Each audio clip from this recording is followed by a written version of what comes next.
Корея халқының ұлттық тағамына айналған кимчи дайындайтын боламыз. Ол үшін пекин капустасын тұзды суға 12 сағат салып қоямыз. Он мен суды қоймалжың масса етіп қайнатып, үстіне паприка, ащы бұрыш салып араластырамыз.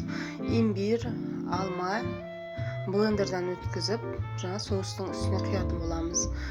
Көк жуа, дайкон, тұз, секер салып,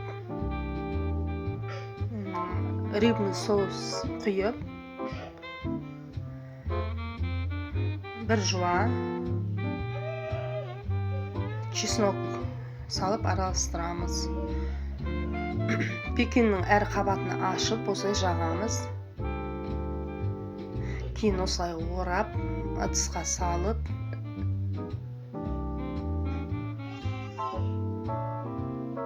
үстіне басып тұратын тарелка, үстіне ауыр зат қойып, 2 күнге, 3 күнге басып қоямыз. Осылай су бөлінеді бір күннен.